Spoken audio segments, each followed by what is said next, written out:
Salut tout le monde, c'est Justine, j'espère vraiment que vous allez bien. Aujourd'hui je vous retrouve avec une vidéo FAQ, donc foire aux questions ou Q&A comme vous préférez, Questions and Answers. Et dans cette vidéo je vais répondre à toutes les questions que vous m'avez posées sur Instagram. D'ailleurs si vous ne me suivez pas sur Instagram, je vous invite à m'y rejoindre, c'est @JustineDuer. Je vous mettrai une capture d'écran juste ici pour que vous puissiez voir à quoi ressemble mon feed et me retrouver. Je vous ai mis en story il y a quelques jours une boîte à questions dans laquelle vous pouviez me poser toutes les questions sans tabou sur mon année 2019, mes projets, mes objectifs de 2020, la vie quotidienne, des questions croustillantes, etc. C'était vraiment un petit méli-mélo de plein de questions. Et du coup j'en ai récupéré quand même pas mal. Donc je vous remercie à celles et ceux qui me suivent sur Instagram qui m'ont posé ces questions, puisque sans vous j'aurais pas pu faire cette vidéo, donc merci d'avoir participé et de vous être prêté au jeu. Donc je vais commencer sans plus tarder puisque j'ai pas envie que cette vidéo dure trop longtemps et que j'ai quand même envie de répondre à un max de questions. Aussi je vais pas dire vos pseudos ni mettre vos noms pour un souci d'anonymat. Si jamais il y a certaines personnes qui veulent rester anonymes, je sais pas trop, donc je préfère faire ça en général. Donc la première question c'est: qu'aimerais-tu accomplir ou ancrer de nouveau dans ta vie en 2020? Donc plein de choses honnêtement, mais ce qui me vient en priorité en tête, ce que j'aimerais accomplir, c'est réussir à poster des vidéos cover, donc des vidéos de reprise sur ma chaîne YouTube, puisque pour celles et ceux qui ne le savent pas, je chante depuis ma plus tendre enfance en fait. Je suis toujours très angoissée à l'idée de poster ce genre de choses, mais je sais que j'ai très envie de le faire. Ce que j'aimerais du coup ancrer de nouveau dans ma vie en 2020, c'est plus de musique. J'aimerais continuer à écrire des chansons puisque j'écris beaucoup de paroles de chansons, mais je ne suis pas musicienne, je ne sais pas composer la musique, mais j'ai un piano et j'aimerais bien apprendre vraiment cette année. Ça c'est pareil, c'est quelque chose que je repousse à chaque fois parce que je me sens nulle en fait. Mais j'aimerais vraiment beaucoup apprendre le piano. Quelles sont tes séries préférées que tu as découvertes ou vues en 2019? Là, de tête, il y a Stranger Things qui me vient en tête. Il y a Dark aussi que j'adore sur Netflix également. C'est pas vraiment, je les ai pas vraiment découvertes en 2019 mais avant. Mes préférées par contre oui, comme ça, et qui m'ont vraiment marqué et que je préfère. Il n'y en a pas tant que ça, j'en ai regardé pas mal, j'en ai essayé pas mal, mais j'ai pas eu d'énormes coups de cœur. Ah si, il y a You, voilà, la série You, ça a été un coup de cœur. Sinon, les autres séries, c'est soit des séries plus anciennes que je regardais déjà et que j'aime beaucoup, mais des séries sorties en 2019, là j'ai pas en tête quelque chose qui m'a vraiment marqué et bluffé. As-tu des projets pour 2020, tout domaine confondu? Oui. J'ai toujours plein de projets en tête. Le premier, ce serait un projet professionnel. J'ai ma micro-entreprise, si vous ne le savez pas, et j'aimerais beaucoup qu'elle se développe cette année, que je réussisse à la développer, parce que je suis plus une artiste dans l'âme et du coup j'ai du mal à démarcher de nouveaux clients et à me trouver vraiment une clientèle. Par contre en 2020, voilà, j'ai plein de projets à ce niveau-là, donc en graphisme, si vous n'êtes pas au courant. Et dans d'autres domaines, comme projet, je sais que pour ma chaîne YouTube, j'ai des envies et j'aimerais qu'elle se développe encore davantage et j'aimerais toujours poster mes 2 vidéos par semaine. Après, j'ai comme projet de partir avec une copine quelques jours à Londres et pourquoi pas dans d'autres villes d'Angleterre. J'essaie de pas trop réfléchir trop loin dans le temps et déjà de faire en sorte de mener ma vie correctement déjà dans le présent et à court terme, et voilà. Comment t'organises-tu pour ta chaîne, idée, tournage?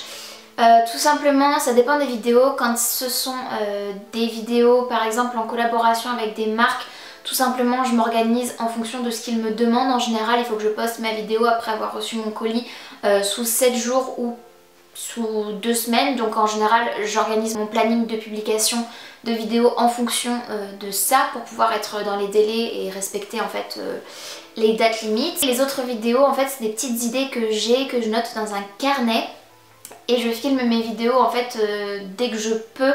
En général c'est plutôt le week-end ou le vendredi puisque je travaille pas le vendredi pour l'instant. Du coup c'est vendredi, samedi, dimanche en général que je filme, mais ça peut m'arriver de filmer un soir en semaine aussi. Je monte ma vidéo en général dans la foulée ou quelques heures après ou même le lendemain, grand max. Et ensuite je poste, voilà, et au niveau de tournage de mes vidéos, en général ça reste dans ma pièce vidéo, donc dans laquelle je suis actuellement.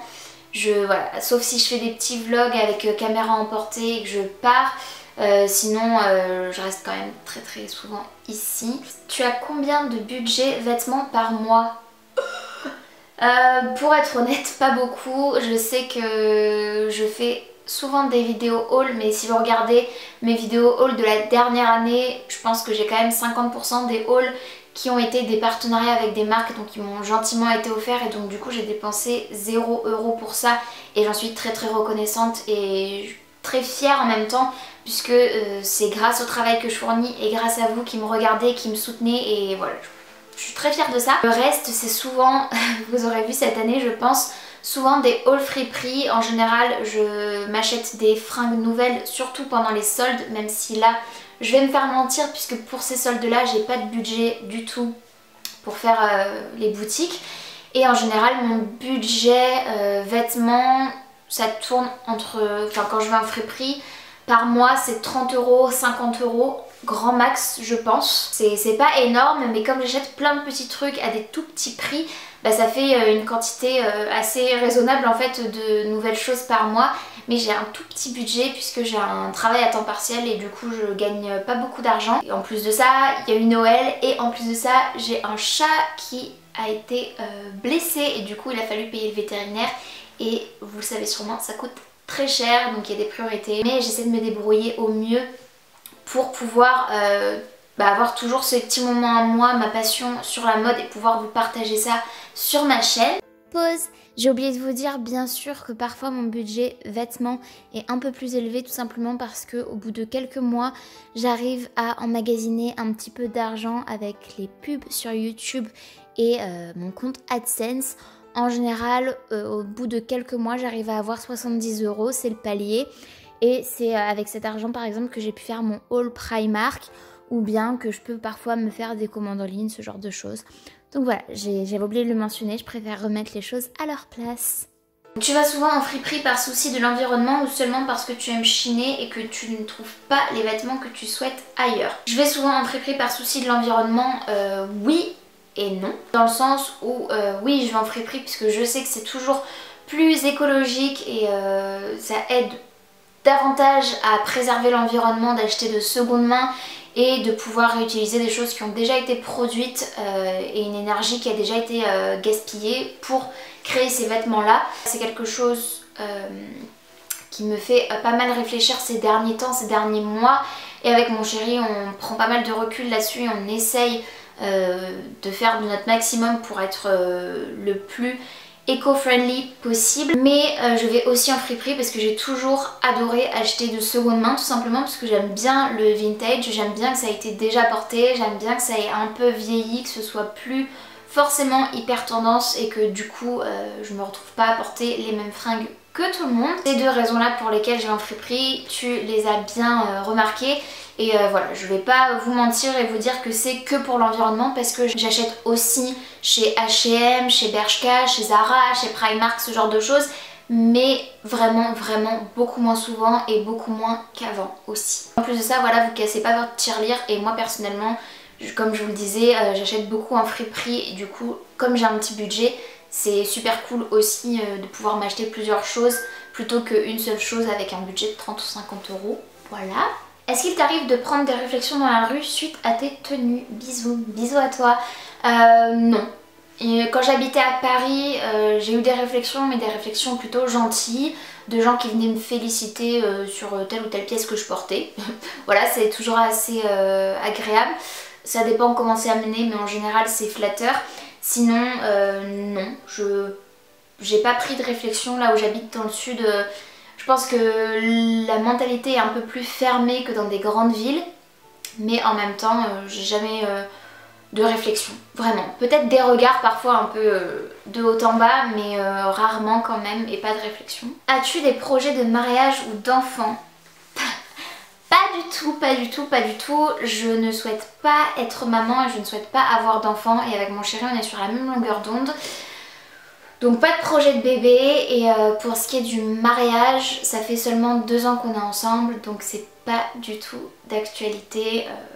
Voilà. Comment ta poitrine a évolué suite à ton opération? As-tu repris une taille, etc. Alors, merci de prendre des nouvelles. Elle a retrouvé quelques mois après mon opération son galbe et sa souplesse naturelle, comme je l'ai déjà dit dans mes vidéos spéciales opération réduction mammaire. Du coup, j'ai une poitrine tout à fait correcte. Donc je fais du 90C et ça n'a pas bougé puisque c'était la taille que le chirurgien m'avait faite lors de l'opération qui remonte à avril 2018. Donc ça fait déjà plus d'1 an et demi, presque bientôt 2 ans dans quelques mois que je me suis fait opérer. Les cicatrices se sont quand même vraiment pas mal estompées et ma poitrine ressemble à une poitrine normale, si ce n'est que j'ai des cicatrices en plus, voilà.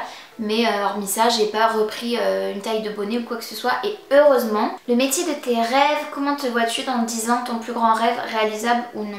Le métier de mes rêves, tout simplement, c'est comédienne ou chanteuse, ça a toujours été le cas. Et voilà, même si aujourd'hui j'ai 27 ans, c'est toujours le cas, ça aurait été le métier de mes rêves, puisque j'adore me produire sur scène, j'adore chanter, j'adore le jeu d'acteur, le métier de comédienne, et voilà, c'est ce qui me passionne vraiment. Comment te vois-tu dans 10 ans? J'en ai aucune idée, je me projette pas si loin. J'espère juste que je serai heureuse et que je serai bien dans ma peau et que je serai entourée de gens bienveillants qui m'aiment, qui prennent soin de moi et réciproquement. Franchement, c'est tout ce qui m'importe clairement. Et mon plus grand rêve, réalisable ou non, je pense que je vais pas être très originale, mais un de mes plus grands rêves, c'est de voyager vraiment partout dans le monde, de découvrir des nouvelles cultures, parce que je baigne dans la culture occidentale depuis que je suis petite et je connais pas vraiment autre chose. Donc j'aimerais bien rencontrer du coup des gens d'ailleurs, etc. Je pense quand même qu'après, un de mes plus grands rêves, ce serait de vivre à Londres. Voilà, aux États-Unis aussi, et comme je vous disais, voilà, je suis pas trop dans l'originalité. Mais voilà, vu qu'on parle pas de carrière, puisque j'ai déjà répondu à cette question précédemment, mais voilà, de vie, ce serait ça. Qu'est-ce qui t'a poussé à créer ta chaîne? Je t'adore. Merci beaucoup, c'est adorable. Ce qui m'a poussé à créer ma chaîne, c'est simplement que je vivais à Paris l'année 2015 et 2016. Je suis partie début 2017. J'avais très peu de vie sociale à Paris, j'étais toute seule. Du coup, créer ma chaîne YouTube, ça m'est apparu un peu naturellement parce que j'avais envie en fait de partager des choses avec des gens. J'avais envie d'avoir une vie sociale, même si c'est simplement virtuel, et d'avoir des copains, copines à qui parler de choses que j'aime et avec qui partager des choses chouettes. Voilà. Que fais-tu au niveau de santé, exercice? As-tu des régimes que tu suis aussi? Bonne année. Bonne année à toi aussi, merci. Qu'est-ce que je fais niveau santé, exercice? Rien du tout. Je fais pas d'exercice malheureusement. J'aimerais beaucoup faire du sport, mais j'arrive pas à m'y tenir. J'arrive pas à être assidue à un sport toute seule. J'arrive pas à me motiver toute seule en fait, tout simplement. Donc est-ce que je suis des régimes? Pas du tout.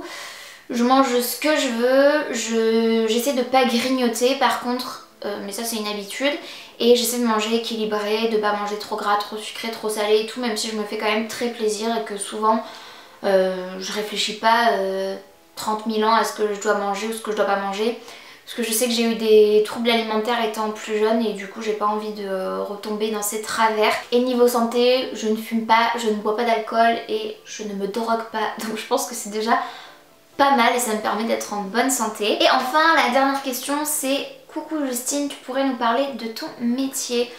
Je suis graphiste, designer graphiste. Je travaille dans une entreprise en tant que telle. Je m'occupe en majorité de tout ce qui est communication, objet marketing, ce genre de choses pour l'entreprise. Et je travaille aussi pour des clients dans cette entreprise en leur créant des sites internet, en faisant des refontes de sites internet, etc. Je travaille sur des supports print comme des flyers, des brochures, ce genre de choses, et j'aime beaucoup ça.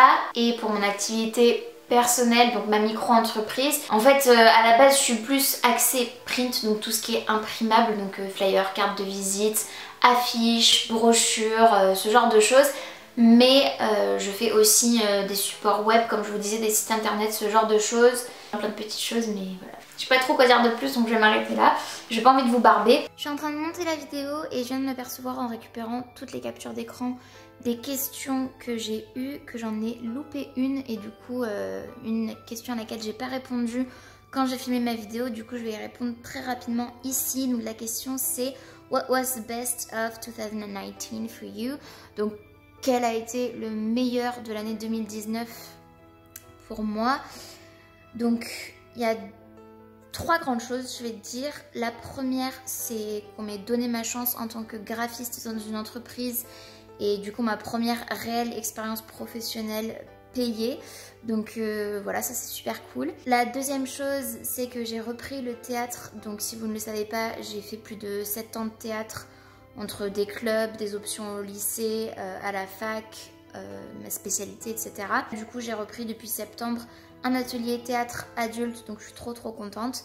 Et la troisième chose qui a en gros fait mon année 2019 et l'a rendue plus belle, c'est que j'ai pu aller voir mes grands-parents et une partie de ma famille en Normandie, donc là où ils vivent, à Noël. Et j'ai passé un des meilleurs Noëls depuis des années, entourée de gens juste bienveillants, de plein d'amour, plein de bonté, des moments d'échange magiques et tout, donc voilà, c'était juste génial.